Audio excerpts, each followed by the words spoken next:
கர்த்தருடைய பரிசுத்த நாமத்திற்கு மகிமை உண்டாகட்டும். இந்த அதிகாலை வேளையில் நேரலையில் இணைக்கப்பட்டிருக்கிற ஒவ்வொருவரையும், நேரடியாய் ஆலய வளாகத்தில் அமர்ந்து கர்த்தருடைய சத்தம் கேட்க வந்திருக்கிற ஒவ்வொருவரையும் வானத்தையும் பூமியையும் படைத்த ஆண்டவராகிய இயேசுவின் நாமத்தில் அன்போடு நான் உங்களை வாழ்த்துகிறேன், வரவேற்கிறேன். அற்புத இயேசு ஊழியத்தின் சார்பாக நான் உங்களுக்கு வாழ்த்துதலை பதிவு செய்து கொள்கிறேன். இந்த காலவெளியில் ஒரு தகப்பனுடைய இருதயம் ஒரு மகனுடைய வாழ்க்கைக்கு எவ்வளவு பயனுள்ளதாக இருக்கிறது என்பதை உணர்த்தும்படியான ஒரு தேவனுடைய செய்தி ஆவியானவர் உங்களோடு பகிர்ந்து கொள்ள என்னை உந்தி தள்ளி கொண்டு வந்திருக்கிறார். 1 நாளாகமம் புஸ்தகம் 28ஆம் அதிகாரம் 540வது பக்கம். 1 நாளாகமம் 28ஆம் அதிகாரம் 9வது 10வது வசனம் வாசிக்கலாமா எல்லாரும் சேர்ந்து? என் குமாரனாகிய சாலமோனே, நீ உன் பிதாவின் தேவனை அறிந்து அவரை உத்தம இருதயத்தோடும் உற்சாக மனதோடும் சேவி. கர்த்தர் எல்லா இருதயங்களையும் ஆராய்ந்து நினைவுகளின் தோற்றங்களை எல்லாம் அறிவார். நீ அவரை தேடினால் உனக்கு தென்படுவார்.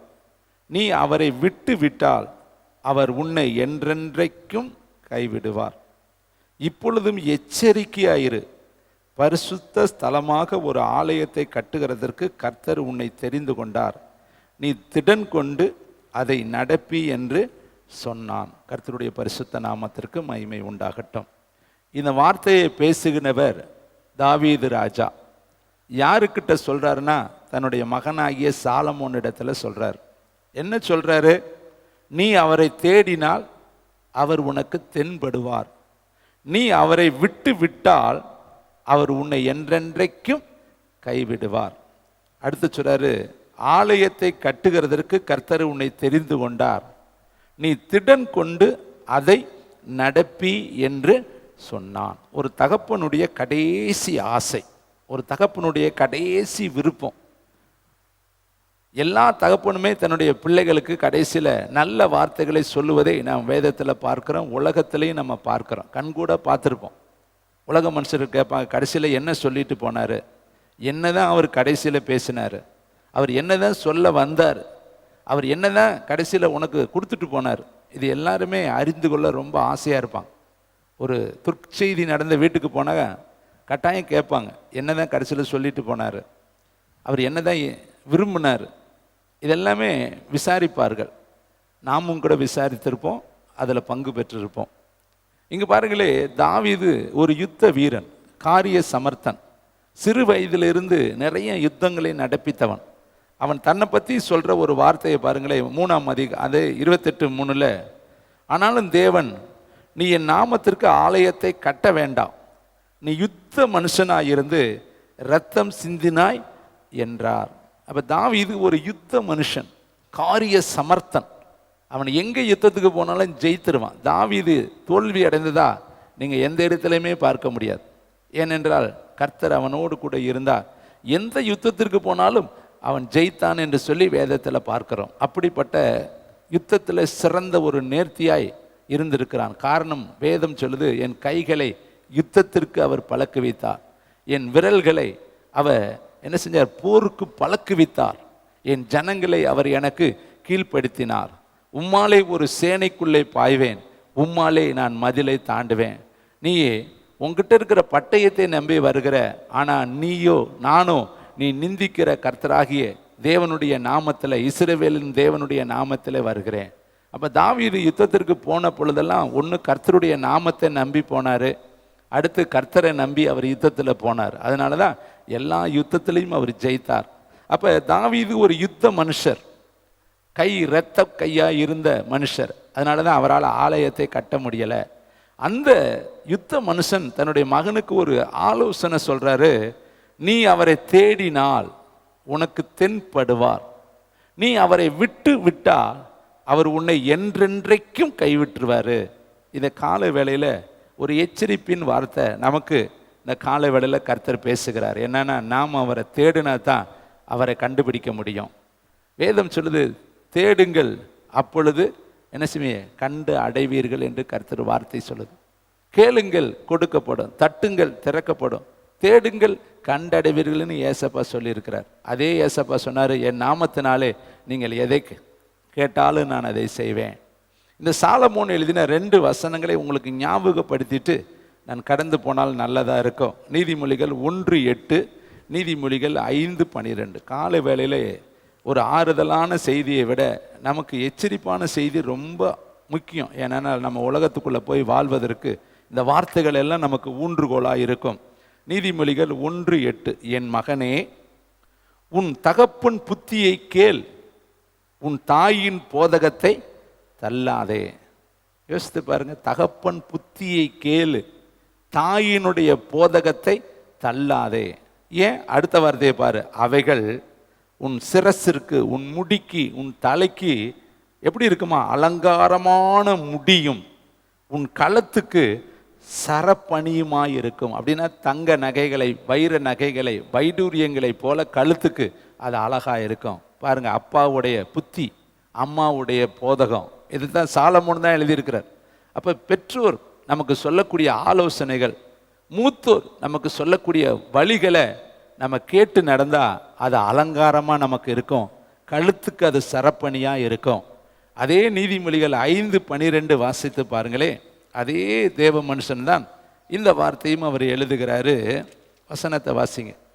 5:12-13. ஐயோ, போதகத்தை நான் வெறுத்தேனே, கடிந்து கொள்ளுதலை என் மனம் அலட்சியம் பண்ணினதே. என் போதகரின் சொல்லை நான் கேளாமலும், எனக்கு உபதேசம் பண்ணினவர்களுக்கு என் சபியை சாயாமலும் போனேனே. சபைக்குள்ளும் சங்கத்துக்குள்ளும் கொஞ்சம் குறைய எல்லா தீமைக்கும் உள்ளானேனே என்று முறையிடுவாய்.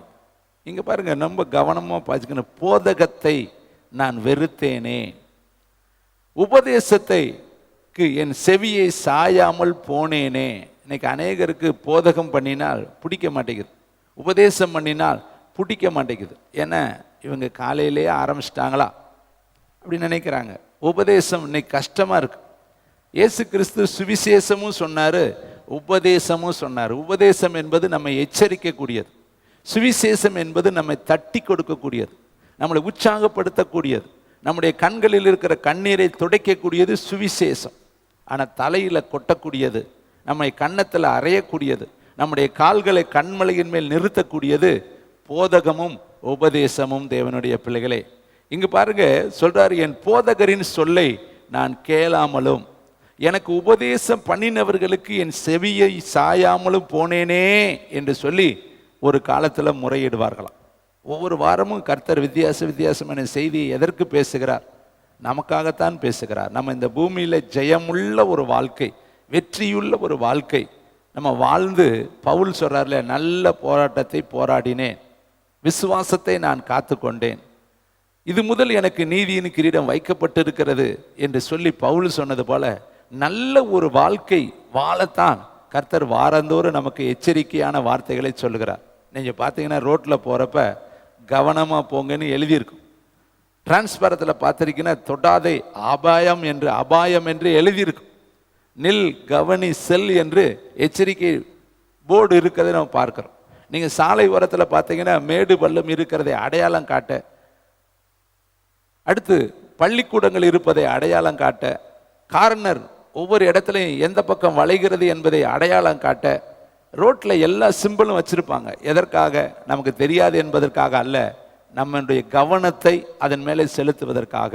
அப்போ ஒவ்வொரு வாரமும் கர்த்தர் நம்மகிட்ட பேசும் பொழுது நம்மை அவருடைய பக்கமாக இழுத்து நீங்கள் சரியான பாதையில் நடக்கத்தான் கர்த்தர் நம்மோடு பேசுகிறார். இந்த மகன் சாலமோனுக்கு கர்த்தர் கடைசியில் தகப்பன் மூலியமாக ஒரு புத்திமதியை சொல்கிறாரு. என்ன புத்திமதியை சொல்கிறார்? தேடுனா தான்ப்பா நீ அவரை பார்க்க முடியும். நீ அவரை விட்டுட்டேன்னு வச்சுக்க, அவர் உன்னை என்றென்றைக்குமே என்ன செஞ்சிருவார்? வெற்றுவார். அப்போ இன்றைக்கு காலையில் நாமும் கூட எப்படி அவரை தேடுகிறோம் என்பதை நாம் வேதத்திலிருந்து நம்ம பார்க்க போகிறோம். பாருங்களே, யோபு சொல்கிறாரு, 23ஆம் யோபு புஸ்தகம் 653 பக்கம். யோபு சொல்கிறாரு, நான் அவரை எங்கே கண்டு சந்திச்சா நல்லா இருக்கும், நான் அவரை எங்கே போய் பார்க்க முடியும்? 653 பக்கம் எடுத்துக்கொள்ளுங்க. யோபு புஸ்தகம் 23 அதிகாரம் 3வது வசனம். நான் அவரை எங்கே கண்டு சந்திக்கலாம் என்பதை அறிந்தால் நலமாயிருக்கும், அப்பொழுது நான் அவருடைய ஆசனத்துக்கு முன்பாக வந்து சேர்ந்து என் நியாயத்தை அவருக்கு முன்பாக வரிசையாய் வைத்து காரியத்தை ரூபிக்கும் வார்த்தைகளால் என் வாயை நிரப்புவேன். யோபுவுக்கு ஒரு பெரிய வேதனையான காலகட்டம். ஏனென்றால் எல்லாவற்றையுமே அவர் இழந்துட்டார். அதை நம்ம வேணா படிக்கிறதுக்கு ஈஸியாக இருக்கலாம். அனுபவித்த யோபுவுக்கு அது எவ்வளோ கஷ்டம் தெரியுமா?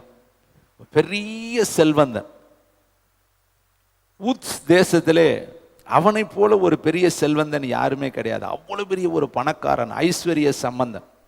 அவனுக்கு 10 பிள்ளைகள். நீங்கள் பார்த்தீங்கன்னா அவருடைய பட்டியல் எல்லாம் பார்த்தீங்கன்னா 5000, 7000, 500, 500 அவ்வளவு ஆஸ்தி அவனுக்கு இருந்தது. ஒட்டகங்கள், ஏறு மாடுகள், காளைகள், ஆடுகள். அவனுக்கு பணிவிடைக்காரர்கள், பணிவிடைக்காரிகள். அவன் தேசத்திலே மிகப்பெரிய ஒரு செல்வந்தன், கர்த்தருக்கு பயப்படுகிற ஒரு மனுஷன். இத்தனையும் அவனிடத்தில் இருந்துச்சு. ஆனால் அவனுடைய வாழ்க்கையில் யாருக்குமே வராத ஒரு சோதனை வந்துச்சு. எல்லாவற்றையும் அவன் இழந்து போனான். திடீர் என்று வந்த ஒரு சோதனை. அப்போ உத்தமன் சோதிக்கப்படுகிற காலம் உண்டு, நீதிமான் சோதிக்கப்படுகிற ஒரு காலம் உண்டு. யோபு நினைத்து பார்த்திருப்பாரா நமக்கு ஒரு இப்படிப்பட்ட இக்கட்டு வரும் என்று? அவர் நினைக்கவே கிடையாது. ஆனால் ஒரு இடத்துல சொல்றார், நான் பயந்த காரியமே எனக்கு நேரிட்டது என்று. அப்போ மனசுக்குள்ள பிள்ளைகளுக்கு ஏதாவது ஆபத்து வந்துருமோ, அல்லது பண்ணையில் இருக்கிற நம்முடைய ஜீவன்களுக்கு ஏதாவது ஆபத்து வந்துருமோ என்று சொல்லி ஒருவேளை அவர் அடி மனதில் பயந்திருக்கலாம். அதனால தான் அவர் சொல்றார், நான் பயந்த காரியமே எனக்கு நேரிட்டது. திடீர் என்று எல்லாவற்றையும் இழந்துட்டார். சரி, பொருள் போனாலும் பரவாயில்லை, பிள்ளைகள் போனாலும் பரவாயில்லை, அவராது கை கால் நல்ல சுகத்தா இருந்திருந்த நலமா இருந்திருக்கும். இப்போ அவருடைய சரீரத்திலையும் உபாதைகள், அவருடைய சரீரத்திலையும் பயங்கரமான வேதனைகள். வேதம் சொல்லுது, ஓட்டை எடுத்து சுரண்டினான் என்று சொல்லி வேதம் சொல்லுகிறது. உதடுல பற்களை தவிர வேறு ஒன்றுமே இல்லை, உருக்குலைந்து போனான் என்று சொல்லி வேதம் சொல்லுது. அவனுடைய நண்பர்கள் வந்து அவனை உட்கார்ந்து உரு தெரியாமல் அவன் இருக்கிறதை கண்டு புலம்பினார்கள் என்று சொல்லி வேதத்தில் பார்க்கிறான். அப்போ உருக்குலைந்து போனான், உருவத்தை இழந்து போனான், மேன்மையை இழந்து போனான். அவனுடைய உருவத்தினுடைய தோற்றங்கள் எல்லாம் விகாரமாய் மாறினது. அவன் உடம்பு முழுசும் பருக்களால் நிரம்பினது. அதனுடைய அரிப்பினாலே அவன் ஓட்டை எடுத்து சுரண்டி கொண்டிருந்தான். ஒரு பக்கம் உடல் ரீதியாக வேதனை, ரெண்டாவது பொருளாதார ரீதியாக எல்லாத்தையும் அவனை இழந்து போயிட்டான். அதற்கு அடுத்து மனைவியுடைய வார்த்தை அவனுடைய இருதயத்தை காயப்படுத்தினது. எப்பக்கத்திலும் அவனுக்கு நெருக்கம். அப்போ தான் இந்த வார்த்தையை சொல்கிறேன், நான் எங்கே போய் அவரை கண்டு நான் சந்தித்து என் பிரச்சனையெல்லாம் சொன்னால் நல்லா இருக்கும், என் நியாயத்தை நான் அவரிடத்துல ஒன்றொன்றாக நான் சொல்லுவேன் என்று சொல்லி யோபு புலம்புவதை நம்ம இந்த இடத்துல பார்க்கிறோம். ஒருவேளை இன்னைக்கு காலை வேளையில் நீங்களும் புலம்பலோடு இங்கே வந்திருக்கலாம். எனக்கு ஏன் இந்த வேதனை, எனக்கு ஏன் இந்த கஷ்டம், எனக்கு ஏன் இந்த கண்ணீர், எனக்கு மட்டும் ஏன் இப்படி நடக்குது? மற்றவங்களாம் நல்லா தானே இருக்கிறாங்க, கர்த்தரை தேடாத எவ்வளவோ பேர்கள் நலமாக இருக்கிறாங்களே, சுகமாக இருக்கிறாங்களே, நிறைவான வாழ்க்கை வாழ்ந்து கொண்டு இருக்கிறாங்களே. கர்த்தரை தேடுகிற எனக்கு ஏன் இந்த வேதனை, ஏன் இந்த துக்கம், ஏன் எனக்கு இந்த கண்ணீர் என்று சொல்லி கேள்விகளோடு உன் மனதில் இருப்பே என்று சொன்னார். சோதிக்கப்பட்ட பின்பு நிச்சயமாய் கர்த்தர் உன்னை பொன்னாக, வைரமாக, வைடூரியமாக மாற்றுவார். யோபுவும் அப்படித்தான் போனார். அப்போதான் சொல்றார், அவரை நான் எங்கே போய் சந்திக்கலாம்? தாவீது மகனுக்கு சொல்றாரு, நீ தேடினால். அப்போ இவர் கேட்குறாரு, எங்கே சந்திக்கலாம்? அவர் சொல்றாரு, தேடினால். அப்போ சந்திக்கிற இடம் எங்கே, அவரை தேடுற இடம் எங்கே? ரெண்டுக்குமே ஒரு பக்தன் பதில் சொல்றாரு. அந்த பக்தனை நம்ம வேதத்தில் பார்க்கலாம். மத்தேயு 5:8 ஏசப்பா சொல்ற ஒரு வார்த்தை உண்டு. அந்த வார்த்தையை வாச்சிட்டு நம்ம அங்கே போகலாம். மத்தேயு 5:8. தேங்க்யூ வண்டர்ஃபுல் த ஹோலி ஸ்பிரிட். பக்கம் நம்பர் 7வது பக்கம். இருதயத்தில் சுத்தமுள்ளவர்கள் பாக்கியவான்கள், அவர்கள் தேவனை தரிசிப்பார்கள். இப்போ நமக்கும் அவரை பார்க்கணும்னு ஆசை. நிறைய பேருக்கு அந்த ஆசை இருக்குது. ஆனால் அது நம்மளால் முடியாததுக்கு என்ன காரணம்னா, இருதயத்தில் தேவன் விரும்புகிற சுத்தம் இன்னும் வரல. வேதம் சொல்லுது பாருங்கள், எபிரேயருக்கு எழுதின புஸ்தகம் 12ஆம் அதிகாரம் 14வது வார்த்தையை பின்னாடி பக்கத்தில் புதிய ஏற்பாட்டில் இருக்குது. எபிரேயருக்கு எழுதின புஸ்தகம் 12ஆம் அதிகாரத்தில் பவுல் கடைசி புஸ்தகமாக எழுதும் பொழுது இந்த பகுதிகளை அவர் எழுதுகிறதே நம்ம வேதத்தில் வாசிக்கிறோம். வாசிக்கலாமா? 12ஆம் அதிகாரம் 14ஆம் வசனம், 310வது பக்கம். யாவரோடும் வாசிங்க. இந்த மாச கடைசியில், வருஷ கடைசியில் சமாதானமாக இருங்கள், யாவரோடும். அடுத்து பாருங்களே, பரிசுத்தம் உள்ளவர்களாக இருக்கவும் நாடுங்கள், பரிசுத்தம் இல்லாமல் ஒருவனும் கர்த்தரை தரிசிப்பதில் இல்லையே, தரிசிப்பது இல்லையே. இருதயத்தில் சுத்தம் உள்ளவர்கள் பாக்கியவான்கள், அவர்கள் தேவனை தரிசிப்பார்கள். இங்க கர்த்தர் சொல்றார், பரிசுத்தம் இல்லாமல் ஒருவனும் கர்த்தரை தரிசிக்க முடியாது. இன்னைக்கு கர்த்தரை பார்க்கணும், அவருடைய முகத்தை பார்க்கணும், அவருடைய சத்தத்தை கேட்கணும், அவரோடு நடக்கணும்னா தேவனுடைய வார்த்தை சொல்லுது பரிசுத்தம். அப்ப நம்ம எப்படி அவரை தேடணும்? பரிசுத்தத்தோடு கூட அவரை தேடணும். அப்ப அதனாலதான் சங்கீதத்தில் எழுதுறாரு, பரிசுத்த அலங்காரத்தோடு கர்த்தரை தொழுது கொள்ளுங்கள். நான் பரிசுத்தர் ஆகையால் நீங்களும் உங்கள் நடக்கை எல்லாவற்றிலும் பரிசுத்தராயிருங்கள். புதிய ஏற்பாட்டு காலத்தில் 2 மனிதர்களையும் பழைய ஏற்பாட்டு காலத்தில் 2 மனிதர்களையும் அவர்கள் எப்படி கர்த்தரை தேடினார்கள், கர்த்தர் எப்படி அவர்களுக்கு தென்பட்டார் என்பதை நான் சொல்லி இந்த காலை வார்த்தையை நான் முடிக்க விரும்புகிறேன். பழைய ஏற்பாட்டில் 2 நபர்களை உங்களுக்கு ஞாபகப்படுத்த விரும்புகிறேன். அவர்கள் எப்படி தேடினார்கள், எங்கே தேடினார்கள், என்ன சூழ்நிலையில் தேடினார்கள், கர்த்தர் எப்படி அவர்களுக்கு தன்னை வெளிப்படுத்தினார் என்பதை நான் உங்களுக்கு காண்பிக்க விரும்புகிறேன். ஆதியாகம புஸ்தகம் 32ஆம் அதிகாரம் எல்லாருக்கும் நல்ல தெரிந்த பகுதி தான். இருந்தாலும் அதற்குள்ள மீண்டும் உள்ள போய் சில பகுதிகளில் தேவன் நம்மோடு இடைபடும்படி நம்முடைய இருதயத்தை திறந்து நம்ம அவரிடத்துல உட்கார்ந்திருந்தால் நிச்சயம் நாமும் தேடும் பொழுது கர்த்தர் தென்படுவார். ஆதியாகமம் 32ஆம் அதிகாரம் 24வது வார்த்தை, யாக்கோப்பு பிந்தி தனித்து இருந்தான். அந்த வார்த்தை ரொம்ப முக்கியமான ஒரு வார்த்தை. நீங்கள் வேதத்தில் இது மேலே நீங்கள் கவனம் செலுத்தாமல் இருந்திருக்கலாம், அது மேலே கவனம் நீங்கள் வைக்காமல் இருந்திருக்கலாம். யாக்கோப்புக்கு ஒரு பெரிய குடும்பம் இருக்கிறது. அந்த குடும்பத்தில் லேயால் இருக்கிறாங்க, ராகேல் இருக்கிறாங்க, சில்பால் இருக்கிறாங்க, பில்கால் இருக்கிறாங்க, 12 புத்திரர்கள் அவனுக்கு இருக்கிறாங்க, ஒரு மகள் தீனால் இருக்கிறாங்க. கிட்டத்தட்ட அவனுடைய குடும்ப அங்கத்தினர்களே எத்தனை பேர் பாருங்க, மொத்தம் 13 பிள்ளைகள், 4 மனைவிமார்கள், 2 மனைவிகள், 2 பணிவிடைக்காரிகள். அப்போ 13 4 17 நபர்கள் அவங்களுடைய குடும்பத்தில் இருக்கிற அங்கத்தினர்கள். இது போக யாக்கோப்புக்கு திரளான பணிவிடைக்காரர்கள், ஆடு மாடுகள், ஆஸ்திகள். 20 வருஷம் லாபான்ட்ட சம்பாதித்த மிகப்பெரிய சொத்துக்கள் அவனிடத்துல இருக்கு. அவனிடத்துல ஒரு பெரும் கூட்டம் இருக்கு. ஆனா இந்த சூழ்நிலையில வேதம் சொல்லுகிறது பாருங்கள், 24, யாக்கோப்பு பிந்தி தனித்து இருந்தான். அப்ப இவங்கெல்லாம் எங்க போனாங்க? வேதம் சொல்லுது, எல்லாரையும் அவன் ஆற்றை கடக்க பண்ணி தனக்கு உண்டான யாவற்றையும் அக்கறைப்படுத்தினான். 23ஆம் வசனம் பாருங்க, அவர்களையும் சேர்த்து ஆற்றை கடக்க பண்ணி தனக்கு உண்டான யாவையும் அக்கறைப்படுத்தினான். அக்கறையில கொண்டு போய் எல்லாவற்றையும் விட்டுட்டான். ஏனென்றால் இப்ப தேவனை இவன் சந்திப்பதற்கு இவன் தனித்து வரணும். தேவனை சந்திப்பதற்கு ஒரு தனிமையான நேரம் வேணும். தேவனுடைய பிள்ளைகளே, நம்ம எப்பொழுதுமே குடும்பத்திலேயே இருந்தோம்னா தேவனை நம்ம சந்திக்க முடியாது, தேவனிடத்தில் நம்ம பேச முடியாது. யாக்கோப்புக்கு எத்தனை குடும்பங்கள் பாருங்க, எத்தனை பிள்ளைகள் இருக்காங்க, எல்லாவற்றையும் அவன் புறம்பே தள்ளி வச்சான், ஒதுக்கி வைத்தான். அதற்கு ஒரு நேரம் இருந்துச்சு, எல்லாத்தோட வாழ்ந்த காலம் இருந்துச்சு, எல்லாரோடும் செலவிட்ட நேரங்கள் இருந்துச்சு, எல்லாவற்றுக்காக சம்பாதிக்க ஒரு நேரம் இருந்துச்சு, எல்லாவற்றுக்காக இரவு பகலாய் அவன் ஆடுகளை மேய்ப்பதற்கு ஒரு காலம் இருந்துச்சு. இப்போ ஒரு காலம் வந்துருச்சு, ஒவ்வொன்றிற்கு ஒரு காலம் உண்டு என்று எழுதியிருக்கிறபடி யாக்கோப்பு பிந்தி தனித்திருக்க வேண்டிய ஒரு காலம் வந்துச்சு. எதற்காக? அவன் கர்த்தரிடத்துல இரக்கத்தை நாடுவதற்காக, கர்த்தரிடத்துல போராடுவதற்காக, கர்த்தரிடத்துல ஜெபிப்பதற்காக, கர்த்தரை தேடுவதற்காக அவன் ஒரு நேரத்தை ஒதுக்குறான், ஒரு நேரத்தை உருவாக்குகிறான், ஒரு நேரத்தை அவன் ஏற்படுத்தி கொள்கிறான். அந்த நேரம் இரவு நேரம் என்று சொல்லி வேதம் சொல்லுது. எல்லாரையும் அக்கறைப்படுத்தி விட்டான். இதை கேட்கிற தேவனுடைய பிள்ளைகளே, இந்த வருஷத்தின் கடைசி மாதங்களில் வந்து கொண்டு இருக்கிறோம். நம்ம புதிய ஒரு வருடத்தை நம்ம சந்திக்க போகிறோம். அந்த வருடம் ஒருவேளை ஏசாவின் ஆண்டுகளாய் இருக்கலாம், ஒருவேளை அது நமக்கு சந்தோஷமா ஆண்டுகளாய் இருக்கலாம், ஒருவேளை அது வேதனையான ஒரு ஆண்டாய் இருக்கலாம், கண்ணீரின் ஆண்டாய் இருக்கலாம். எப்படிப்பட்ட ஆண்டாய் இருக்கும் என்பது நமக்கு தெரியாது. ஆனா நம்ம செய்ய வேண்டிய ஒரு வேலை, நம்ம பிந்தி தனித்து தேவனிடத்தில் நம்ம உட்கார்ந்து ஜெபித்தா நமக்கு எல்லா சூழ்நிலைகளையும் கர்த்தர் மாற்றி கொடுக்க அவர் வல்லமையுள்ளவராக இருக்கிறாரு. இதை யாக்கோப்பு தெரிஞ்சுக்கிட்டான் பாருங்க. எல்லாரையும் கொண்டு போய் தூரத்தில் விட்டுட்டான். நீ உனக்காக நான் வாழ்ந்தது போதும் ராகேல், உன் கூட நான் வாழ்ந்தது போதும் லேயாள், உனக்கு பின்னாடி நான் சுற்றி அலைந்தது எல்லாம் போதும், இனி நான் என் தேவனிடத்துல போய் போராட வேண்டிய நேரம், செபிக்க வேண்டிய நேரம், தேவனிடத்துல நான் சங்கமிக்க வேண்டிய நேரம், என் இருதயத்தை தேவனிடத்துல ஊற்ற வேண்டிய நேரம் வந்துருச்சு.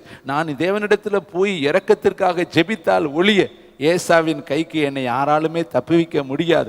அதனால நான் பிந்தி தனித்து போய் இருக்கணும்னு சொல்லி எல்லா பேரையும் அக்கறைப்படுத்திட்டு அவன் தேவனிடத்துல வந்தான். இதைத்தான் தாவீது சாலமோனுக்கு சொல்றாரு, உனக்கு எத்தனை படைகள் இருக்கலாம், எத்தனை மனைவிகள் இருக்கலாம், எத்தனை பிள்ளைகள் இருக்கலாம், அத்தனையும் நீ ஒதுக்கிட்டு நீ தேவனை தேடினால் அவர் உனக்கு தென்படுவார். ஒருவேளை குடும்பத்திற்காக, மனைவிக்காக, பிள்ளைகளுக்காக, நாட்டுக்காக, ஜனங்களுக்காக நீ அவரை விட்டீர் ஆகில் அவரை உன்னை நிரந்தரமா என்ன பண்ணிடுவார், வெற்றுவார். அப்ப நமக்கு வேலை இருக்குதுங்க. இங்க வேலை இல்லாதவங்க யாருமே கிடையாதுங்க.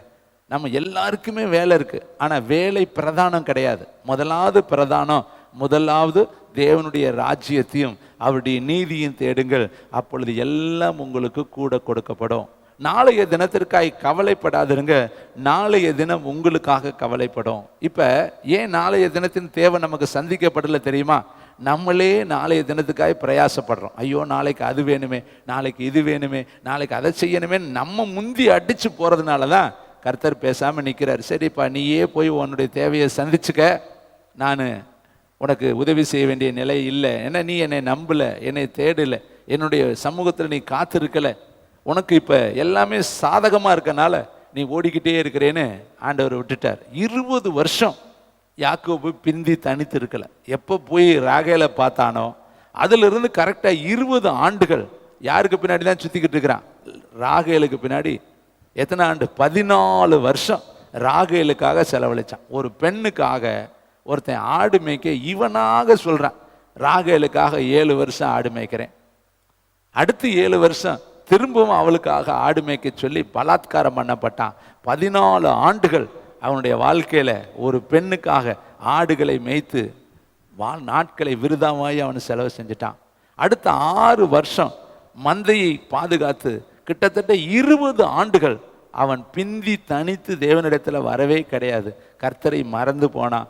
ஏனென்றால் அவனுக்கு அங்க சாதகமான சூழ்நிலைகள், அவனுக்கு எல்லாம் நல்லா இருந்ததுனால அவன் தேவனை தேட முடியாமல் மனமற்றவனாய் போய்விட்டான். ஆனா ஒரு நெருக்கமான காலம் வந்துருச்சு, எதிர்பாராத ஒரு சூழ்நிலை வந்துருச்சு. மாமா அவனை வஞ்சிக்க ஆரம்பிச்சுட்டான், சொத்துக்களை எல்லாம் அபகரிக்க ஆரம்பிச்சுட்டான், அவன் முகநாடி மாறுபட ஆரம்பிச்சிருச்சு. இப்ப தன் சொந்த ஊருக்கு போயாகணுங்கிற ஒரு நிலைமை வரும் பொழுதுதான் அவன் எல்லாவற்றையும் அக்கறைப்படுத்திட்டு கர்த்தரிடத்துல ஓடி வந்து என்ன சொல்லி ஜெபிக்கிறேன் பாருங்க. அவன் என்ன சொல்றாங்களோ 3 பாயிண்ட் நான் உங்கள் மத்தியில வைக்க விரும்புகிறேன். அவன் என்ன சொல்றாரு பாருங்க. வேதம் சொல்லுது, ஒன்று பிந்தி தனித்து என்ன செஞ்சானா? வேதம் சொல்லுது, அப்பொழுது ஒரு புருஷன் பொழுது விடியும் அளவும் அவனோடு போராடி. அப்ப அவன் எவ்வளவு நேரம் ஜெபம் பண்றான்? விடிய விடிய ஜெபம் பண்றான். அப்ப அவன் ஜெபத்தினுடைய மணி கிட்டத்தட்ட 5 மணி நேரம், 6 மணி நேரம், 7 மணி நேரம், 8 மணி நேரம் ஜெபம் பண்றான். எதுக்கு ஜெபம் பண்ணா? ஒரே ஒரு காரியம், ஏசாவுடைய கண்களில் எனக்கு தயவு கிடைக்கணும். ஏன்னா இப்போ அவனுக்கு இருக்கிற நெருக்கம் ஏசா தான்.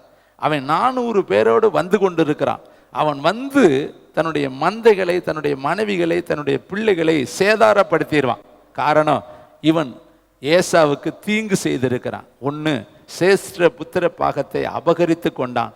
2வது, அப்பா அவனை ஆசீர்வதிக்கிற அந்த ஆசீர்வாதத்தை வேஷம் மாறி போய் அந்த ஆசீர்வாதத்தை திருட்டளவாய் தனக்கு சொந்தமாய் எடுத்துக்கொண்டான்.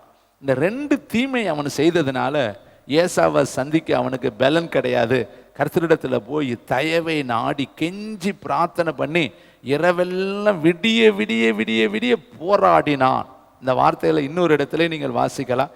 அடுத்த வசனம் பாருங்க, 26வது வசனம். அவர் நான் போகட்டும், பொழுது விடுகிறது என்றார். அதற்கு அவன், நீர் என்னை ஆசீர்வதித்தால் ஒழிய உம்மை போக விட்டேன். அப்ப பாருங்களே, அவரு சொல்றாரு, முன்னாடி வந்து நிற்கிற தேவதூதனானவர் சொல்றாரு, பொழுது விடிஞ்சிருச்சுப்பா, நான் பரப்புட்டு போக வேண்டிய நேரம் வந்துருச்சுப்பா, இவ்வளவு நேரம் நீ போராடிட்ட, என்னை விட்டு விடு, நான் புறப்படட்டும், போகட்டும் என்று சொல்லி அவர் சொல்றாரு. அதற்கு இவன் பதில் சொல்றான், என்னை ஆசீர்வதித்தால் ஒழிய உம்மை நான் போக விட மாட்டேன். இதை கேட்கிற தம்பி, தங்கச்சி, தாயே, தகப்பனே, ராகேலை விட தேவ சமூகம் பெரிது என்பதை அவன் உணர்ந்து கொண்டான். லேயாளை விட தேவ சமூகம் பெரிது என்பதை அவன் உணர்ந்து கொண்டான். சில்பால் பில்காலை விட தேவனுடைய சமூகம் உயர்ந்தது என்பதை அவன் உணர்ந்து கொண்டான். அவனுடைய 12 பிள்ளைகள் ஆண் புத்திரனை விட தேவனுடைய சமூகம் உயர்ந்தது என்பதை அவன் உணர்ந்து கொண்டான். மகள் தீனாலை விட தேவனுடைய சமூகம் உயர்ந்தது என்பதை அவன் உணர்ந்து கொண்டான். தன்னுடைய ஆஸ்தி அந்தஸ்துகள் செல்வங்களை விட, பணிவிடைக்காரர்களை விட, பணிவிடைக்காரிகளை விட தேவனுடைய சமூகம் தான் உயர்ந்தது என்பதை தெரிந்து எல்லாவற்றையும் அவன் அக்கறைப்படுத்தி தூரத்தில் வச்சுட்டு அவன் தேவனை சந்திக்க தனியே புறப்பட்டு வந்தான். இதை கேட்குற தம்பி, தங்கச்சி, தாயே, தகப்பனே, இன்னைக்கு நீங்கள் எப்படி கர்த்தரை தேடணும்னா தனியே வந்து தாங்க நீங்கள் தேடணும். மோசையை கர்த்தரை எங்கே கூட்டிகிட்டு போனார் தெரியுமா?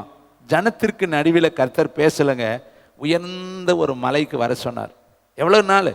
40 நாள் குளிரிலையும் பனிலையும் தனித்து அவனை கொண்டு போய் அவனோடு கூட முகமுகமாய் பேசினார். ஏன் ஜனத்தின் நடுவில் அவர் பேசலை? இங்கே இருந்த பாளையத்தில் இருந்த பல சத்தம் வரும், பல பிரச்சனை வரும், பல போராட்டம் வரும், பலவிதமான டிஸ்டர்பன்ஸ் உண்டாகும். ஒரு முறை ஆரோன் ஓடி வருவார், ஒரு முறை யோசுவா ஓடி வருவார், ஒரு முறை மீரியாம் ஓடி வருவாங்க. பலவிதமான கோத்திர பிதாக்கள் வந்து பல பிரச்சனைகளை அவனிடத்துல சொல்லிக்கிட்டே இருப்பாங்க. அதனால தான் கர்த்தர் பார்த்தாரு, மோசே எனக்கு தனிமையாய் வரணும். ஏனென்றால் அவனிடத்துல நான் நிறைய பிரமாணங்களை பேசணும், கற்பனைகளை அவனுக்கு கொடுக்கணுங்கிறதுக்காக கர்த்தர் உயர்ந்த ஒரு மலையில் அவனை தனி மனிதனாய் கூட்டி கொண்டு போனார். உயர்ந்த ஒரு இடத்துல கொண்டு போய் அங்கே வச்சு தாங்க ஆதியாகமம், யாத்திரையாகமோ, லேவியராகமோ, எண்ணாகமோ, உபாகமோ, சங்கீதம் 90, சங்கீதம் 91, இது எல்லாமே மோசேக்கு கர்த்தர் அங்கே வச்சு தான் கொடுத்தாரு. இதை கேட்குற தம்பி, தங்கச்சி, எப்போ நீங்கள் தேவனை சந்திக்கலாம்? எங்கே நீங்கள் சந்திக்கலாம்னா நீங்கள் தனித்து கர்த்தரிடத்தில் போனால் தாங்க நீங்கள் சந்திக்க முடியும். நீங்கள் குடும்ப வாழ்க்கையிலேயே இருந்துக்கிட்டு, பிள்ளைகளுக்கு நடுவிலே நீங்கள் இருந்துக்கிட்டு, வேலைகளுக்கு நடுவிலே நீங்கள் இருந்துக்கிட்டு, உங்கள் பிரயாணத்திலேயே நீங்கள் இருந்துக்கிட்டு நீங்கள் தேவனை சந்திக்க முடியாது. நீங்கள் தேவனை சந்திக்கணும்னா முதலாவது நேரத்தை ஒதுக்குங்க. அதனால தான் தாவீது மகனுக்கு சொல்கிறாரு, நீ அவரை தேடு, வேலை வேலை வேலைன்னு வேலையிலேயே உன் நேரத்தை செலவிட்டுறாத. அரசாங்கம் அரசாங்கம் அரசாங்கம், அரசாட்சி அரசாட்சி என்ற அரசாட்சியிலே உன்னுடைய நேரத்தை செலவிட்டுறாத. அடுத்து யுத்தம் யுத்தம் யுத்தம் என்று யுத்தத்திலேயே உன்னுடைய நேரத்தை நீ செலவிட்டுறாத. அடுத்து மனைவிகள் என்று சொல்லி மனைவிகள் பின்னாடியே உன்னுடைய நேரத்தை நீ செலவிட்டுறாத.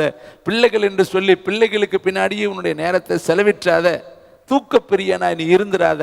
அவர் தான் நீதிமொழிகள் 6 எழுதுறாரு, தூக்கம் கந்தையை வருவிக்கும், தரித்திரத்தை உனக்கு கொண்டு வரும், வழிபோக்கனை போல அது வரும் என்று சொல்லி அந்த நீதிமொழிகளை எழுதின சாலமோன் எழுதுறாரு, தூக்கத்துக்கு நீ இடம் கொடுக்காத, நீ கர்த்தரை தேடு, அப்பொழுது உனக்கு அவர் தென்படுவார். அப்போ ஒரு தகப்பனுடைய கடைசி ஆசை மகன் எப்படி இருக்கணுமா?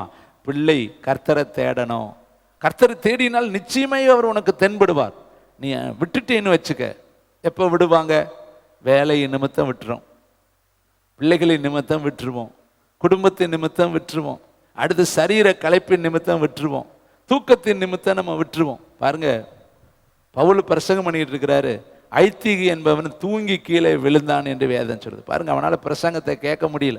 ஏனென்றால் பிரசங்கங்கிறது போதகத்தை கேட்க மனமற்ற நிலைமை. அவனால் அந்த பிரசங்கத்தை ஜீரணிக்க முடியல. அவனுக்கு தூக்கம், கண்மயக்கம் வந்துருச்சு, கனநித்திரையின் ஆவி வந்துருச்சு. வேதம் சொல்லுது 3ஆம் மெத்தையிலிருந்து கீழே விழுந்தான் என்று வேதம் சொல்லுது. இன்னைக்கு நாமும் கூட பிரசங்கிக்கிறப்ப நிறைய பேருக்கு தூக்கம் வருது. சொல்றாங்க, கண்ணை கட்டுதுங்க, உள்ள உட்காந்தா கொட்டாவி வருதுங்க, அழகா அந்த ஃபேன் காத்துக்கு தூக்கம் வருதுங்க.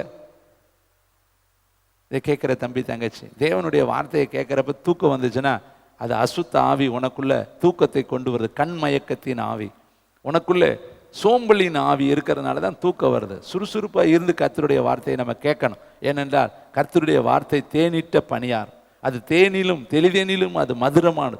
அந்த வார்த்தை நமக்குள்ளே வரும் பொழுது தூக்கம் தானாக போயிடும் தம்பி, தங்கச்சி. ஆனால் அதையும் மீறி நம்ம தூங்குறோம்னா நம்முடைய இருதயம் இருமார்ப்பாக இருக்கிறது என்ற அர்த்தம். அல்லது அந்த வார்த்தை மேலே நம்ம கவனம் செலுத்தாதபடி நம்ம சிந்தைகள் வேறு இடத்துல இருக்குதுன்னு அர்த்தம்னா, போதகரின் வார்த்தையை நான் அசட்டை பண்ணினேனே என்று சொல்லி ஒரு நாளில் நம்ம அபயமிட வேண்டிய சூழ்நிலை வரும். அப்போ தாவீது தன்னுடைய மகனுக்கு கடைசியாக சொல்றாரு, தேடு, வேலையை தேடுவதை விட, ராஜ்யத்தை தேடுவதை விட நீ கர்த்தரை தேடு, தேடும் பொழுது அவர் உனக்கு தென்படுவார். அடுத்து ஒரு மனுஷன் எங்கே போய் தேடினார் தெரியுமா? நல்லா இருக்கிற காலத்துல எல்லாம் தேடாம 1073வது பக்கம் யோனா தீர்க்கதரிசி, இவராது போய் ஆற்றுல தேடினார். ஆனால் யோனா தேடின இடம் ரொம்ப வேதனையாக இருக்குது, சிரிப்பாகவும் இருக்கும். 1073 பக்கம் 1வது வசனத்திலிருந்து நான் வாசிக்கிறேன், கொஞ்சம் பாருங்கள். அந்த மீனின் வயிற்றிலிருந்து, எடுத்துட்டிங்களா? 1073 பக்கம். அந்த மீனின் வயிற்றிலிருந்து யோனா தன் தேவனாகிய கர்த்தரை நோக்கி விண்ணப்பம் பண்ணி, எங்கே உட்காந்துக்கிட்டு ஜெபம் பண்ணுறாரு? மீனுக்குள் வயிற்றுக்குள்ளே போய் ஜெபம் பண்ணுறார். ஏன்? மீன் எதற்கு வந்துச்சு? மீனை கர்த்தர் தான் உருவாக்கினார்.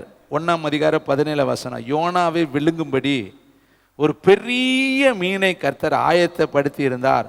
அந்த மீன் வயிற்றிலே யோனா ராப்பகல் 3 நாள் இருந்தான். மீனை ஆயத்தப்படுத்தினது யாரு? கர்த்தர் தான் ஆயத்தப்படுத்தினார். எதுக்கு ஆயத்தப்படுத்தினார்? எதுக்கு அவனுக்கு ஒரு மீன் அவரை ஆயத்தப்படுத்தணும்? பாருங்க, வேதம் சொல்லுது பாருங்க, 3ஆம் வசனம். அப்பொழுது யோனா கர்த்தருடைய சமூகத்தினின்று விலகி தர்சிசுக்கு ஓடி போகும்படி எழுந்து யோப்பாவுக்கு போய் தர்சிசுக்கு போகிற ஒரு கப்பலை கண்டு கூலி கொடுத்து தான் கர்த்தருடைய சமூகத்தினின்று விலகும்படி அவர்களோடு கூட தர்சிசுக்கு போக கப்பல் ஏறினான். இவன் கர்த்தருடைய சமூகத்திலிருந்து விலகி ஓடி போக அவன் கப்பல் ஏறினான். இப்ப சமூகத்தையே விட்டு விலகிறான்.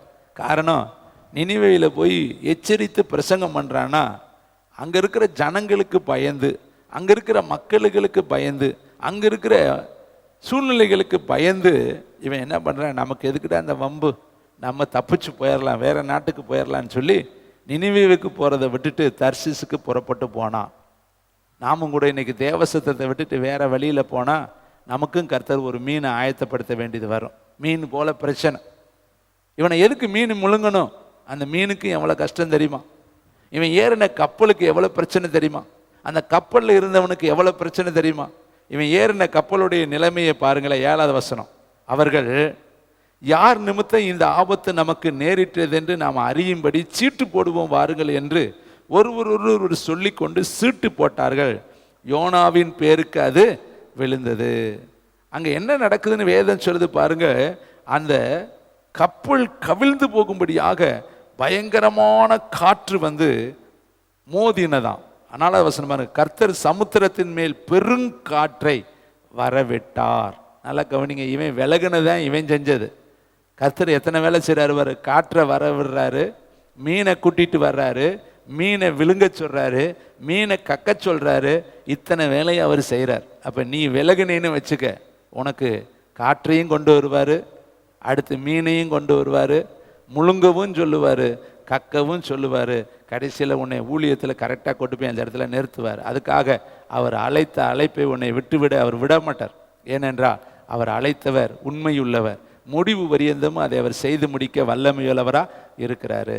பாருங்க, இந்த சமுத்திரத்துல காற்றை வரவிட்டாரா, அதனால் அந்த கப்பல் உடையும் என்று நினைக்கத்தக்க பெரிய கொந்தளிப்பு உண்டாயிற்று. அப்பொழுது கப்பற்காரர் பயந்து அவனவன் தன் தன் தேவனை நோக்கி வேண்டுதல் செய்து பாரத்தை லேசாக்கும்படி கப்பலில் இருந்த சரக்குகளை சமுத்திரத்தில் சம்பாதிச்சதெல்லாம் கடலுக்குள்ள போகுதுங்க.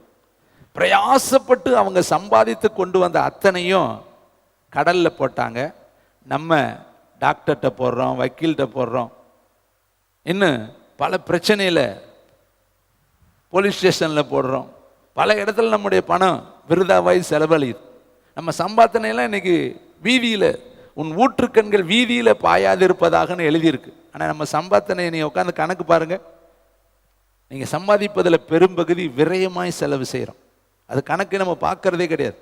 ஏனென்றால் ஒரு நாளைக்கு கணக்கு ஒப்புவின்னு அவர் சொல்லும் பொழுது நம்ம கணக்கு பார்ப்போம். ஐயோ இவ்வளோ சம்பாரிச்சோமே எங்கே போச்சுன்னா விரயமாக போயிருக்கோம்.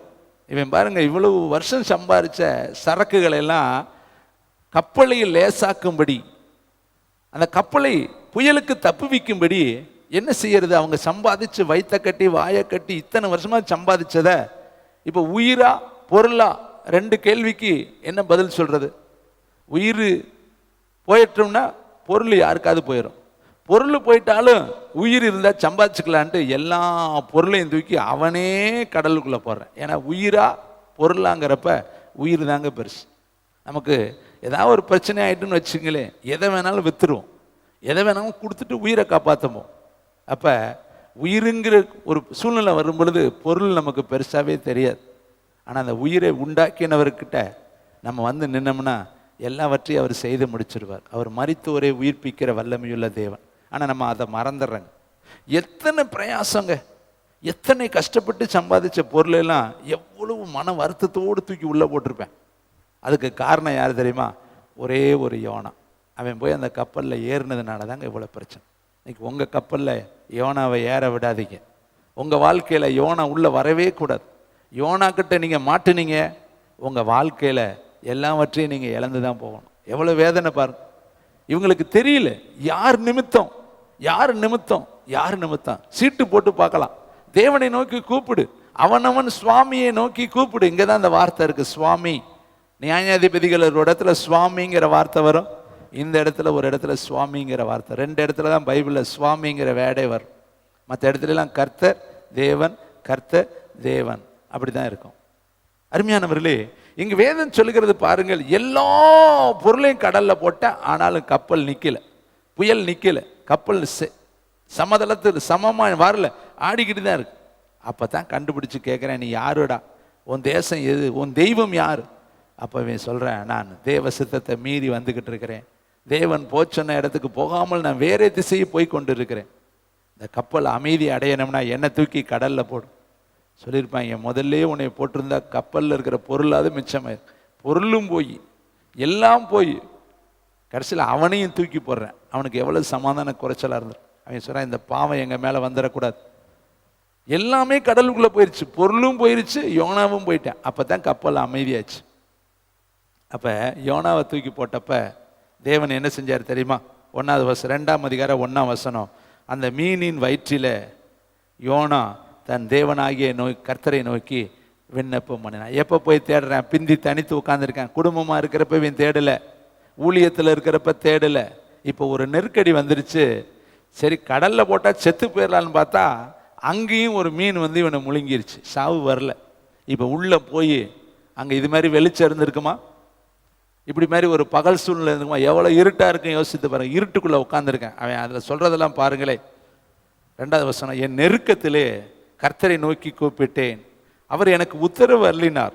நான் பாதாளத்தின் வயிற்றிலிருந்து கூக்குரலிட்டேன், என் சத்தத்தை கேட்டீர். இந்த இடத்துல கூட அவர் சொல்றாரு, என் சத்தத்தை கேட்டீர், நான் கூப்பிட்டேன், அவர் உத்தரவு அருளினார். இதை கேட்குற தம்பி தங்கச்சி, யாக்கோப்பு 20 வருஷம் கழிச்சு ஆற்றங்கரையில் உட்கார்ந்து கர்த்தரை தேடினா, கர்த்தர் அவனுக்கு தென்பட்டார். யோனா திசை மாறி போய் கடைசியில் கடலில் விழுந்து, அந்த கடலில் இருக்கிற ஒரு மீன் வயிற்றுக்குள்ளே உட்காந்துக்கிட்டு இப்போ கண்ணு கை வைக்கிற இடமெல்லாம் பூரா எலும்பாக தான் இருக்கும், குச்சி குச்சியாக குத்தும். ஏன்னா அந்த மீனுடைய வயிற்றில் என்ன பாதுகாப்பு இருக்கும்? ஒரே இருட்டு. அதுக்கு பின்னாடி அவர் சொல்றாரு பாருங்க, 5ஆவது வசனத்தை பாருங்களே. தண்ணீர்கள் பிராண பரியந்தமும் என்னை நெருக்கினது, ஆழி என்னை சூழ்ந்தது, கடற்பாசி என் தலையை சுற்றி கொண்டது, பர்வதங்களின் அடிவாரங்கள் பரியந்தமும் இறங்கினேன், பூமியின் தாழ்பால்கள் என்றென்றைக்கும் என்னை அடைக்கிறதா இருந்தது. ஆனாலும் என் தேவனாகிய கர்த்தாவே, என் பிராணனை அழிவுக்கு தப்புவித்தீர். எங்க உட்காந்து ஜெபம் பண்றான் பாருங்க. மீன் வயிற்றுக்குள்ள உட்காந்து ஜெபம் பண்ணணுங்கிற எண்ணம் அவனுக்கு வருதுங்க. அங்க மரணம் அவனுக்கு வரல. நியாயப்படி மீன் வயிற்றுக்குள்ள போனவன் செத்து இருக்கணும். அதே அருமையான ஒரு தேவனுடைய ஊழியக்காரரை அவனை சந்திக்க பரலோகத்தில் கர்த்தர் கூட்டி கொண்டு போய் பார்க்கும் பொழுது யோனாவை சந்திக்க ஒரு வாய்ப்பு கொடுத்தாராம். அப்போ யோனா கிட்ட கேட்கும் பொழுது அவர் சொன்னாராம், நான் மீன் வயிற்றுக்குள்ளே இருக்கிறப்ப மீனுடைய செரிமான அமிலங்கள், அதுக்கு அந்த மீனுக்கு செரிமான சக்தியை கொடுக்கக்கூடிய அமிலங்கள் எல்லாம் வந்து என் உடம்புல அந்த இடத்துல வந்து பட்ட உடனே அரிப்பு ஏற்பட்டுச்சு. அந்த அளவுக்கு அங்கே கஷ்டப்பட்டேன் நான். அப்போ தான் நான் தேவனை நோக்கி அபயமிட்டு நான் கூப்பிட்டேன். ஆனாலும் கர்த்தர் அந்த மீன் வயிற்றிலிருந்து நான் பண்ணின ஜெபத்தை கேட்டு, அடுத்த வசனத்தை வாசிங்க, 10ஆவது வசனம். கர்த்தர் மீனுக்கு கட்டளையிட்டார், அது யோனாவை, கைகளை தட்டுங்க, கரையில் கக்கி விட்டது. 3 நாள் கழிச்சு, 3 நாள் உட்காந்துருக்கான் இருட்டுக்குள்ள. 3 நாள் அவனுக்கு 72 மணி நேரம். எப்படி யோசித்து பாருங்க, எவ்வளவு கஷ்டப்பட்டிருப்பான், எவ்வளவு அவனுக்கு வேதனையா இருந்திருக்கும். இந்த 3 நாளும் சிங்கக்கபியில தானியல் இருந்தது போல, தீக்குள்ள சாத்ராக் ஆபேஷ் நேகோ இருந்தது போல, இப்போ 3 நாள் உட்கார்ந்துருக்காங்க. எவ்வளவு கஷ்டம். ஆனாலும் ஒரு நம்பிக்கை இருந்துச்சு. சாலமோனுக்கு தாவீது சொன்னார், நீ தேடினால் அவர் தென்படுவார். இப்போ யோனா மீன் வயிற்றுக்குள்ள தேடுறான். ஒருத்தன் ஆற்றுல உட்கார்ந்து தேடினா தென்பட்டாரு. யோனா மீன் வயிற்றுக்குள்ள இருந்து தேடினான். அப்போ தேடினால் கட்டாயம் கர்த்தர் தென்படுவார்.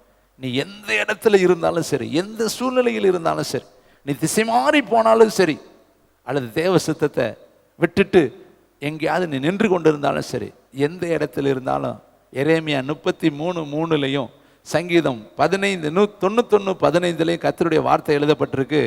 என்னை நோக்கி கூப்பிடு, நான் உனக்கு மறு உத்தரவு கொடுத்து நீ அறியாததும் உனக்கு எட்டாதுமான பெரிய காரியத்தை அறிவிப்பேன். ஆபத்து காலத்தில் நோக்கி கூப்பிடு, நான் உன்னை விடுவிப்பேன். 2 இடத்துலையும் கர்த்தர் எரேமியா 33:3 சங்கீதம் 91:15 கர்த்தர் எழுதி வைத்திருக்கிறார்.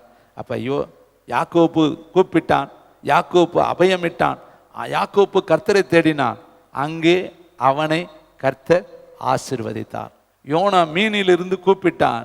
கர்த்தர் அவன் சத்தத்தை கேட்டு அவனை மீன் வாயிலிருந்து வெளியே கொண்டு வந்து திருப்பி கொண்டு போய் நினிவேவிலே கரெக்டாக கரையில், அந்த கரை எங்கே தெரியுமா இருந்துச்சு?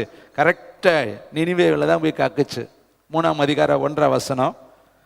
2ஆம் தரம் கர்த்தருடைய வார்த்தை யோனாவுக்கு உண்டாகி, அவர் நீ எழுந்து மகாநகரமாகிய நினிவேவுக்கு போய் நான் உனக்கு கற்பிக்கும் வார்த்தைகளை அதற்கு விரோதமாய் பிரசங்கி என்றார். யோனா எழுந்து கர்த்தருடைய வார்த்தையின்படியே நினிவேவுக்கு போனான்.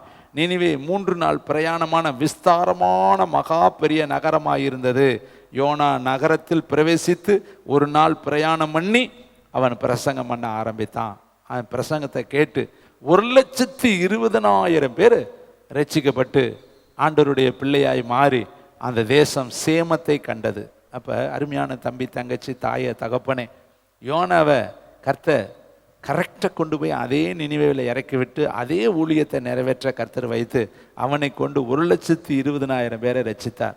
அப்போ யோனா மீன் வயிற்றிலிருந்து கூப்பிட்டால் கர்த்தர் பதில் கொடுப்பார்னா, நீ எந்த இடத்திலிருந்து கூப்பிட்டாலும் அவர் பதில் கொடுப்பார். அதனால தான் கர்த்தர் சொல்றாரு, தேடு, அவரை தேடு, தென்படுவார்.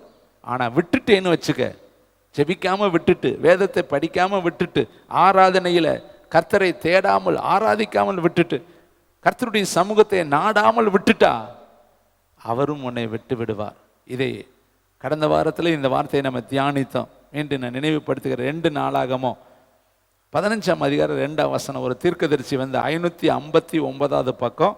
போன வாரம் ஆசா ராஜாவை தியானிக்கும் பொழுது இந்த வார்த்தையும் வந்துச்சு. 559வது பக்கத்தை எடுத்து வாசிக்கலாமா? தேங்க்யூ, வண்டர்ஃபுல் த ஹோலி ஸ்பிரிட். 2 நாளாகமோ 15 2வது வசனத்தை வாசிக்கலாம். ஹரிபல ரபா ஷபல ரபா. தேங்க்யூ. அவன் வெளியே ஆசாவுக்கு எதிர்கொண்டு போய் அவனை நோக்கி, ஆசாவே, யூதா பென்யமீன் கோத்திரத்தின் சகல ஜனங்களை கேளுங்கள். வாசிங்க. நீங்கள் கர்த்தரோடு இருந்தால் அவர் உங்களோடு இருப்பார். நீங்கள் அவரை தேடினால் உங்களுக்கு வெளிப்படுவார். அவரை விட்டீர்களாகில் அவர் உங்களை, பக்கத்தில் சொல்லுங்க சிஸ்டர், பிரதர், எதை வேணாலும் விட்டுருங்க, ஆனால் ஆண்டவரை மட்டும் விட்டுறாதீங்க. நீங்கள் விட்டுட்டீங்கன்னா அவர் விட்டுருவார். ரொம்ப ஜென்டிலாக இருப்பார். உங்கள் பின்னாடி வந்துக்கிட்டே இருக்க மாட்டார், கெஞ்ச மாட்டார், கூத்தாட மாட்டார். வந்துட்டார், உங்களுக்காக ஏற்கனவே வந்துட்டார், இனி வந்து உங்கள் பின்னாடி நின்றுக்கிட்டே இருக்க மாட்டார். ஆவியானவர் ரொம்ப ஜென்டிலானவர். ஒரு முறை புத்தி சொல்லிட்டு அவனை விட்டுட்டு விலகுன்னு சொல்கிறார். பன்றியின் முன் முத்துக்களை போடாதீங்கன்னு அவர் சொல்கிறார். ரொம்ப பரலோகம் ரொம்ப சென்சியராக ஒர்க் பண்ணிகிட்டு இருக்கு. கூப்பிடுற பிள்ளைகளை மட்டும் கர்த்தருடைய ஆவியானவர் இந்த நாட்களில் எழுப்பி கொண்டு இருக்கிறார். அதனால் தயவு செய்து தேடுங்க. புதிய ஏற்பாட்டு காலத்தில் 2 மனிதர்கள் சுருக்கமாக சொல்லி முடிக்கிறேன், டைம் முடிஞ்சிருச்சு. ஒன்று சகேயு, பெரிய பணக்காரன், வரி வசூலத்தில் பயங்கரமான ஆள். நாளத்தனையாயும் ஒரு வசூலுக்கு பதிலாக 4 வசூல் பண்ணிடுவான். 100 ரூபா வாங்கினானா 400 ரூபா வாங்கிடுவான். எல்லா மக்களுக்கும் அவன் பாவி என்பது பிரகடனப்படுத்தப்பட்டிருந்துச்சு. பாவியாகிய அவன் வீட்டுக்கு போறாரேன்னு சொல்ற அளவுக்கு அவன் ஒரு பெரிய புகழ்பெற்ற பாவியா இருக்கிறான். ஆனாலும் அவன் இயேசுவை தேடினான். எப்படி தேடினா? எப்படிப்பட்டவரோ என்று அவரை பார்க்க அவன் வகை தேடினான். அவனுக்கு எப்படின்னு தெரியல, ஆனா பார்க்கணும். ஆனா நமக்கு தெரியுது எப்படின்னு. அவரை எங்க பார்க்கலாம்? ஜெபம் பண்ணுனா அவரை பார்க்கலாம், வேதத்தை படிச்சா அவரை பார்க்கலாம், ஆராதித்தால் அவரை பார்க்கலாம். அவர் சமீபமாய் இருக்கையில் அவரை நோக்கி கூப்பிடுங்கள்னு வேதம் சொல்லுது. அப்ப சமீபமாய் எப்போ வர்றாரு? அவரை தொழுது கொள்ளும் பொழுதெல்லாம் அவர் சமீபமாக இருக்காரு. அப்ப தேவனை எப்போ தேடணும்? ஜபத்தில் தேடணும், வேத வாசிப்பில் தேடணும், ஆராதனையில் தேடணும், அப்ப உபவாசத்தில் அவரை தேடணும். இப்படி தேடினால் அவரை கண்டுபிடிச்சிடலாம். சகைவு சொல்றாரு, அவர் எப்படிப்பட்டவரோ என்று பார்க்க வகை தேடினான். அவனுடைய வகை தேடுதலை கர்த்தர் பார்த்து, அவனை பார்க்க மட்டும் அவர் வரல, இன்றைக்கு இந்த வீட்டுக்கு ரட்சிப்பு வந்தது என்று சொல்லி சகைவு வீட்டுக்குள்ள ஏசப்பா போய் அந்த வீட்டை இழந்து போனதை தேடவும் மீட்கவுமே மனுஷகுமாரன் வந்தார் என்று சொல்லி அந்த வீட்டை ஆசீர்வதித்தார். அடுத்து இன்னொரு ஸ்திரீ நம்ம வேதத்தில் பார்க்குறோம், மகதலேனாள் மரியாள். 5 மரியாள் வேதத்தில் இருக்கிறாங்க. ஒவ்வொரு மரியாள்களுடைய கேரக்டரும் வித்தியாசமானது. அதில் அந்த மகதலேனாள் மரியாள் என்று சொல்லப்பட்ட ஒரு பெண்ணு அதிகாலை இருட்டோடு எழுந்து கல்லறையில் போய் கர்த்தரை தேடுவான். அவள் தேடும் பொழுது 3 பாயிண்ட் இருக்கு. வெளியே நின்று அழுது கொண்டு இருந்தால், தூதர்கள் கேட்குறாங்க, ஏன் அழுகிறாய்? 3வது பார்த்தீங்கன்னா இயேசுவே அவளை பார்த்து கேட்குறாரு, ஏன் அழுகிறாய்? அப்போ 3 இடத்துலையும் இந்த வார்த்தை வருது, அழுது கொண்டு இருக்கிறாய், அழுது கொண்டு இருந்தாள், அழுது கொண்டு இருந்தாள். அப்ப இயேசுவை அவள் எப்படி தேடினாள்? கலங்கின கண்களோடு, அழுத கண்களோடு கல்லறையில போய் தேடினாள். அவ தேடுதலை பார்த்த கர்த்தர் இறங்கி, ஏன் அழுகிறாய்? யாரை தேடுகிறாய்? அப்ப கர்த்தர் கேட்கிறார், யாரை தேடுற? அப்ப அவ சொல்றா, நீங்க அவரை எடுத்துக்கொண்டு போனது உண்டானால் சொல்லுங்க, நான் போய் அவரை என்ன செஞ்சிறேன், எடுத்துக்கொள்கிறேன். அப்ப இந்த மகதலேனாள் மரியா கல்லறையில போய் தேடினாள். ஆனால் அவர் ஜீவன் உள்ளவராக அவளுக்கு தன்னை வெளிப்படுத்தினார். சகைவு தேடினான், அவனுக்கு தன்னை வெளிப்படுத்தினார். இதை கேட்கிற தம்பி தங்கச்சி, நீயும் தேடு, தேடு, இரவு பகலாய் அவருடைய சமூகத்தை தேடு, நிச்சயமாய் கர்த்தர் உனக்கு தென்படுவார். எல்லாரும் எளிமை நின்று பரலோகத்துக்கு நேரம். நல்ல பிதாவே, நீர் கொடுத்த வார்த்தையை ஆண்டவரே துளி அளவு மாறாமல் உங்களுடைய பிள்ளைகளுக்கு சொல்லி இருக்கிறேன். இந்த வார்த்தைகள் தரையில் விழக்கூடாது. ஜீவனுள்ள தேவனுடைய வார்த்தைகள் அவங்க இதயத்தில், உணர்வில், ஆவியில், ஆத்மாவில், சரீரத்தில் விழட்டும். பிள்ளைகளை ஆசீர்வதியும். இயேசுவின் நாமத்தில் ஆமென்.